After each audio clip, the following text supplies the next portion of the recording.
इसके अलावा आगे बढ़े बात करें, यूपी के 1760 स्कूलों को आदर्श स्कूल में बदला जाएगा। 3520 करोड़ से 1760 स्कूलों को मॉडल स्कूल में बनाना है।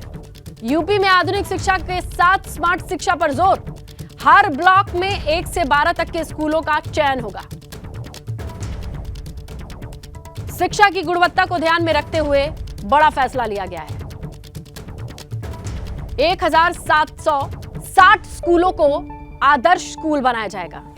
आदर्श स्कूल के मायने ये हैं, जो ट्रेडिशनल पढ़ाई है उसके साथ मॉडर्न टेक्निक को जोड़ा जाए, स्मार्ट शिक्षा पर जोर दिया जाए और इस तरीके से हर ब्लॉक में 12वीं तक के स्कूल का एक ऐसा स्कूल होगा जहां चयन होगा। जहां पर बजट 3520 करोड़ का है, खर्च करके ऐसे 1760 स्कूल बनाए जाएंगे उत्तर प्रदेश में। हर एक ब्लॉक में एक इंटर कॉलेज का चयन होगा जहां पर उसे आदर्श स्कूल में बदला जाएगा। खबरों की शुरुआत, यूपी विधानसभा का सत्र 20 फरवरी से शुरू होगा। बड़ी खबर, 21 फरवरी को सरकार सदन में बजट पेश करेगी। योगी सरकार अपने दूसरे कार्यकाल का दूसरा बजट पेश करने वाली है। सरकार युवाओं को लेकर के बजट में कोई बड़े फैसले ले सकती है, ऐलान कर सकती है, इस बात की जानकारी आ रही है। बजट सत्र को लेकर के बड़ी अपडेट, 20 फरवरी को शुरू होगा बजट सत्र और 21 फरवरी को सरकार सदन में बजट पेश करेगी। योगी सरकार अपने दूसरे कार्यकाल का दूसरा बजट पेश करने वाली है। 21 फरवरी तारीख है और इस बजट में उम्मीद ये जताई जा रही है कि सरकार युवाओं को लेकर के कोई बड़ा ऐलान कर सकती है।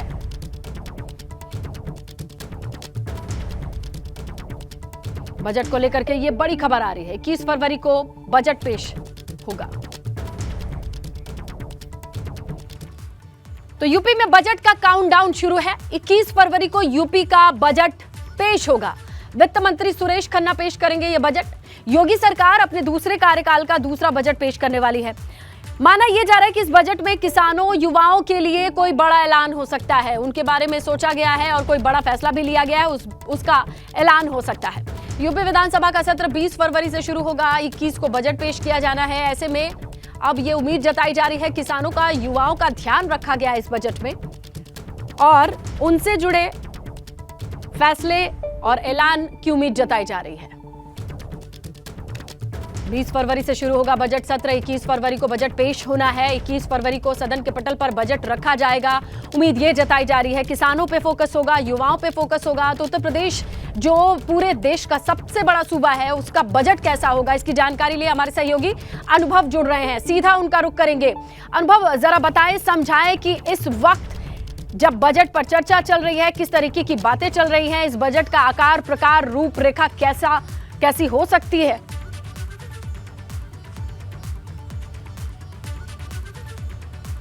हाँ देखिए, बिल्कुल यूपी सरकार का जो बजट है, वो बजट सत्र की शुरुआत जो है वो 20 फरवरी से होगी। कैबिनेट बाई सर्कुलेशन के जरिए इसे मंजूरी मिली है। 20 से लेकर अभी 26 फरवरी तक ये पूरा बजट सत्र होगा और आप ये देखिए कि 20 तारीख को राज्यपाल के अभिभाषण से, यानी संयुक्त सत्र, विधानसभा भी है, विधान परिषद के सारे सदस्यों का एक साथ राज्यपाल पहुंचेंगे और वो जब संबोधन करेंगी, राज्यपाल के अभिभाषण से ही इस सत्र की शुरुआत होगी। और 21 तारीख को सरकार जो है वो अपना बजट पेश करेगी सदन के भीतर। वित्त मंत्री सुरेश खन्ना बजट पेश करेंगे। 7 लाख करोड़ का आकार इस बार यूपी का बजट जो है उसका हो सकता है, यानी बहुत बड़ा बजट होगा। उससे पहले आप देखिए, यूपी सरकार के अब तमाम जो मंत्री हैं वो अलग अलग ज़िलों में जा रहे हैं और वहाँ पर बजट को लेकर प्रबुद्ध जनों के साथ वो सम्मेलन कर रहे हैं, संवाद कर रहे हैं। ऐसे में वो ये भी पूछ रहे हैं कि भाई यूपी के बजट में क्या कुछ होना चाहिए, यानी वहाँ पर भी फीडबैक ले रहे हैं और हो सकता है कि वहाँ पर जो चीज़ें मिल रही हो, जिलों से लोग कह रहे हो, मान लीजिए कोई ऐसा एस्पिरेशनल डिस्ट्रिक्ट है, वहाँ पर किसी चीज़ की ज़रूरत हो, तो उसको अगर कोई कहता है कि यहाँ पर ये होना चाहिए, तो वो सारी चीज़ें भी बजट में देखने को मिल सकती हैं। लेकिन जिस तरीके से केंद्र सरकार का बजट आया है, उसी तरीके से कुछ यूपी सरकार का भी बजट हो सकता है।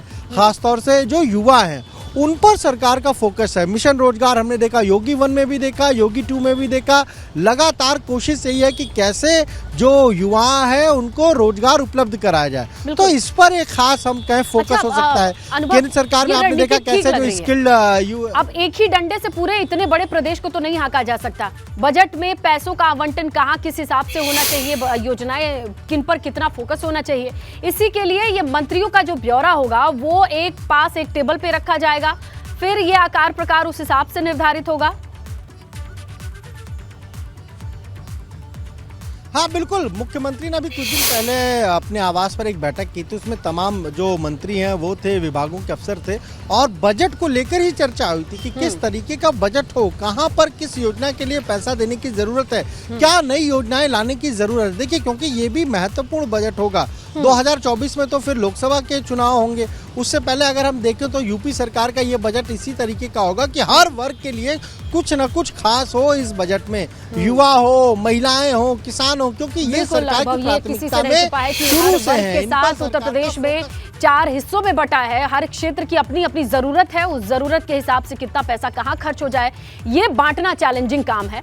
देखते हैं कैसे होता है। शुक्रिया अनुभव तमाम जानकारी के लिए। तो देखिए आज से बजट की खूबियां लोगों तक पहुंचाने की भी बात सामने चल रही है। यूपी के मंत्री अलग अलग जिलों में जाएंगे, प्रबुद्ध जनों के साथ संगोष्ठी करेंगे, उसका आयोजन हुआ है। आज 19 मंत्री 19 जिलों पर बजट पर संगोष्ठी करने वाले, ये खबर है। 9 फरवरी तक प्रदेश की सभी 75 जिलों को कवर कर लिया जाएगा जहां यह संगोष्ठी का आयोजन होगा। 75 जिलों का टारगेट है। हर एक मंत्री को एक जिले में पहुंच करके वहां पे प्रबुद्ध जनों के साथ संगोष्ठी करनी है, बैठना है, बातचीत करनी है और जानकारी हासिल करनी है, विचारों का आदान प्रदान करना है। 9 फरवरी तक प्रदेश के सभी 75 जिलों को कवर करने का टारगेट है।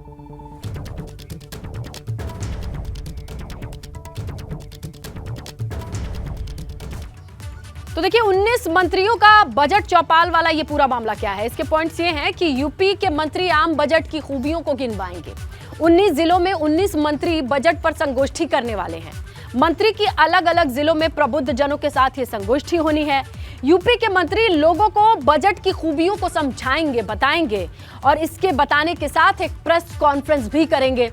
और टारगेट ये है कि 9 फरवरी तक यूपी के सभी 75 जिलों को कवर कर लिया जाए, उन्हें आम बजट से अच्छी तरीके से रूबरू करा दिया जाए, आम बजट की खूबियों से उन्हें जानकारी जितनी जरूरी है वो उन तक पहुंचा दी जाए, उनके विचार हासिल कर लिए जाए। तो कौन कौन शामिल होगा ये भी जरा देखिए। सुरेश खन्ना वित्त मंत्री, इनको गोरखपुर जाने की जिम्मेदारी मिली है जहां पर वो समझाएंगे गोरखपुर को। कपिल देव अग्रवाल मंत्री बिजनौर में रहेंगे, वहां पर वो समझाएंगे आम बजट की खूबियां, प्रबुद्ध जनों के साथ उनकी ये संगोष्ठी होनी है। इसके अलावा लक्ष्मी नारायण चौधरी गन्ना मंत्री हैं, अलीगढ़ में मौजूद रहेंगे और वहां लोगों से बातचीत करेंगे, बजट पर चर्चा उनकी होगी। संदीप सिंह शिक्षा मंत्री है, वो कासगंज में मौजूद रहेंगे, वहां पर संगोष्ठी का आयोजन है, प्रेस कॉन्फ्रेंस भी होगी, ये हम आपको बताएं। ये संगोष्ठी करके उसका ब्यौरा भी देंगे। दिनेश प्रताप सिंह मंत्री हैं, महोबा पहुंचे रहेंगे, महोबा में संगोष्ठी का आयोजन है। इसके अलावा बेबी रानी मौर्य कैबिनेट मंत्री हैं, झांसी में मौजूद रहेंगी और वहां पर ये बजट पर चर्चा करने वाली है। जितिन प्रसाद पीडब्ल्यूडी मिनिस्टर बाराबंकी में उनकी मौजूदगी रहेगी। इसके अलावा अनिल राजभर कैबिनेट मंत्री हैं, वो गोंडा पहुंचे रहेंगे जहां बजट पर संगोष्ठी होनी है। नितिन अग्रवाल आबकारी मंत्री है, बलरामपुर में रहेंगे। हर एक मंत्री की जिम्मेदारी है। 19 मंत्रियों के नाम की फहरिस्त में जो जो नाम है वो हम आपके सामने रख रहे हैं, किस जिले में कौन से मंत्री को जाना है। सुरेश खन्ना गोरखपुर में रहेंगे, वित्त मंत्री हैं और इस तरीके से कुल 19 मंत्रियों की जिम्मेदारी तय कर दी गई है, जिला उन्हें दे दिया गया है। जाइए, संगोष्ठी कीजिए और वहां पर प्रबुद्ध जनों को समझाइए आम बजट की खूबियां।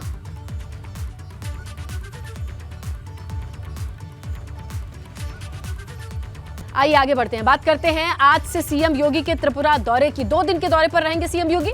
त्रिपुरा विधानसभा चुनाव में धुआंधार प्रचार का कार्यक्रम है सीएम योगी का। भाजपा के पक्ष में सीएम ताबड़तोड़ जनसभाएं करने वाले हैं। 60 विधानसभा सीटें हैं और इनके लिए 16 फरवरी को वोटिंग होनी है। सुबह 9:30 बजे त्रिपुरा के लिए रवाना हो चुके हैं सीएम योगी। तो 2 दिन का दौरा त्रिपुरा का मुख्यमंत्री योगी आदित्यनाथ स्टार प्रचारक की भूमिका में होंगे। ताबड़तोड़ रैलियां होंगी। 60 विधानसभा सीटें हैं त्रिपुरा में और 16 फरवरी को मतदान होना है, वोटिंग होनी है। उससे पहले बीजेपी के पक्ष में माहौल बनाने के लिए, जनता को यह समझाने के लिए कि त्रिपुरा में बीजेपी की सरकार क्यों आए, इसी मद में कई जनसभाएं हैं जिसे संबोधित करेंगे मुख्यमंत्री योगी आदित्यनाथ। तो देखिए त्रिपुरा में योगी गर्जना है क्या। त्रिपुरा में यूपी के सीएम योगी आदित्यनाथ की 4 रैलियां हैं। आज भाजपा उम्मीदवारों के लिए इन रैलियों में वो गरजेंगे, वोट अपील करेंगे। 16 फरवरी को त्रिपुरा की विधानसभाओं में वोट डाले जाने हैं। 3 मार्च को त्रिपुरा की 60 सीटों पर नतीजे आ जाएंगे। गुजरात चुनाव का हम रेफरेंस ले लेते हैं, जहां सीएम योगी ने 25 सीटों पर प्रचार किया था। सीएम योगी ने जिन 25 सीटों पर प्रचार किया था, उनमें 18 पर जीत मिली थी। और आप समझ सकते हैं कि लंबे वक्त से स्टार प्रचारकों की लिस्ट में सीएम योगी का नाम टॉप पर क्यों रहता है। न सिर्फ उत्तर प्रदेश के इतने बड़े सूबे के मुखिया के तौर पर, बल्कि स्टार प्रचारक के रूप में उनकी जो महत्ता है या उनको बुलाया जाता है, जनता के बीच में उनकी पैठ है, इसे लेकर के अब त्रिपुरा में 2 दिन तक वो रहेंगे। 60 विधानसभा में जितनी विधानसभाओं को कवर करके रैलियां हो सकती हैं, वो सब कुछ आयोजित हैं। आज गरजेंगे, 9:30 बजे रवाना हो चुके हैं। त्रिपुरा को देखें तो 16 फरवरी को वहां पर वोट डाले जाएंगे। 3 मार्च को इन 60 सीटों के नतीजे आएंगे।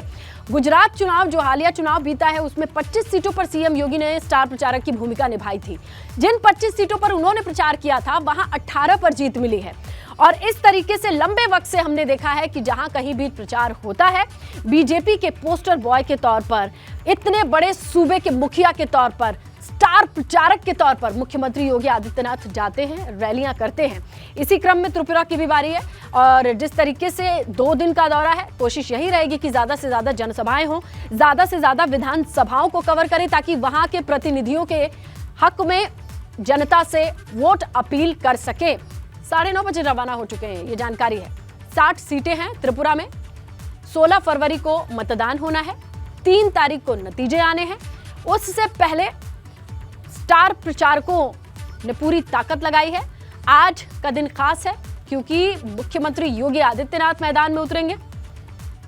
आज 4 विधानसभाओं से जनसभाओं की खबर मिल रही है, जहां पर वो गरजेंगे।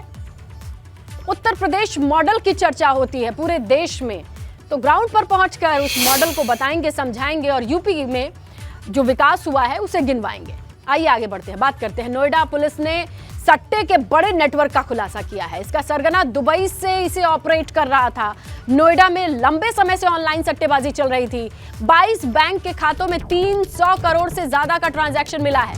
30 से ज्यादा बैंक खातों की तलाश जारी है।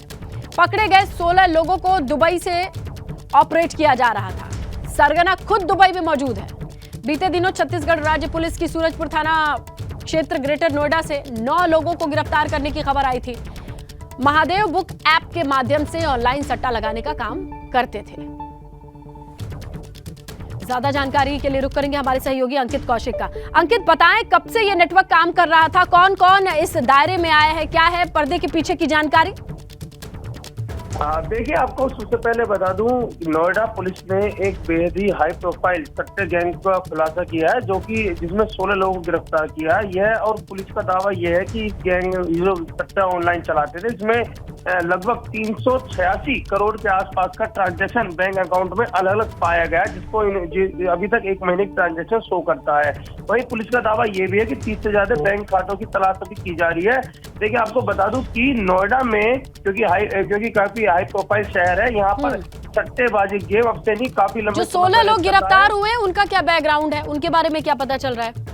देखिए, आपको बता दूं, पुलिस की माने तो यह पूरा दुबई जो अब महादेव बुक ऐप के नाम से जो एक एप्लीकेशन थी, जो दुबई से बकायदा इसको जो नेटवर्क को चलाया जाता था, और जो बताया ये भी जा रहा है जो सुल्तान नाम का व्यक्ति था वो भी फरार है, जो इसको चलाता। वहीं एक सरगना इन्होंने अभी गिरफ्तार किया। साथ ही 16 लोग वो थे जो अभी एंटरटेनिंग लेकर बकायदा एक सोसाइटी में बैठकर यहाँ पर नेटफ्लिक्स चला रहे थे। लेकिन देखिए, आपको बता दूं कि इससे पहले भी, अब से कुछ दिन पहले ग्रेटर नोएडा में भी दूसरे राज्य की छत्तीसगढ़ पुलिस ने छापेमारी मार के बकायदा 9 लोगों को गिरफ्तार किया था, जिसमें करोड़ों की ट्रांजैक्शन हुई थी। तो कहीं ना कहीं ये बिल्कुल ये कार्यशैली तो है कि कार्रवाई भी हो रही है, गिरफ्तारी भी हो रही है, लेकिन फिर भी ऐसी खबरें लगातार आ रही है। इसका मतलब ये है कि कहीं ना कहीं ये नेक्सस सक्रिय है। शुक्रिया अंकित जानकारी के लिए। खबर प्रयागराज से है। बहुत नरेंद्र गिरी मौत मामले में आज अहम दिन है। आज कोर्ट आरोपियों पर आरोप तय करेगा। आनंद गिरी समेत 3 आरोपी पर आरोप तय हो सकते हैं।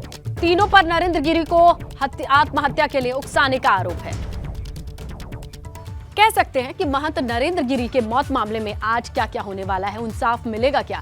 प्रयागराज की सेशन कोर्ट में आज आरोप तय करेगी कोर्ट।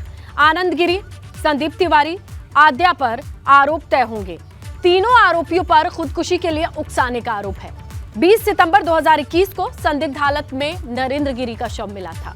मामले में आनंद गिरी, संदीप तिवारी, आद्या आरोपी बनाए गए थे, लेकिन उनका आरोप आज तय हो जाएगा, ये सामने हो जाएगा। और ये दिन इसीलिए बहुत अहम माना जा रहा है कि किस तरीके से तमाम पैरवी के साथ, दलीलों के बाद ये आरोप कोर्ट की नज़र में आते हैं या नहीं। आरोपी जो तीनों बनाए गए हैं उनके अगेंस्ट जो जिस तरीके की दलीलें, जिस तरीके के सबूत पेश किए गए, उन सब चीज़ों की रोशनी में कोर्ट को क्या लगता है ये तय हो सकता है। तो आरोप तय किए जा सकते हैं। ये पूरा मामला हाई प्रोफाइल रहा। जिस तरीके से 20 सितंबर 2021 को पूरे मंदिर परिसर में लेटे हनुमान जी के ये बड़ी खबर आती है, मीडिया का जमावड़ा लगता है, बड़े बड़े आरोप लगते हैं, सवाल उठता है। ऐसे में आत्महत्या की जो मिस्ट्री है, क्या उन्हें उकसाया गया था, क्या परिस्थितियां रही थी, इसे लेकर के आज कोर्ट तीनों आरोपियों पर आरोप तय कर सकता है।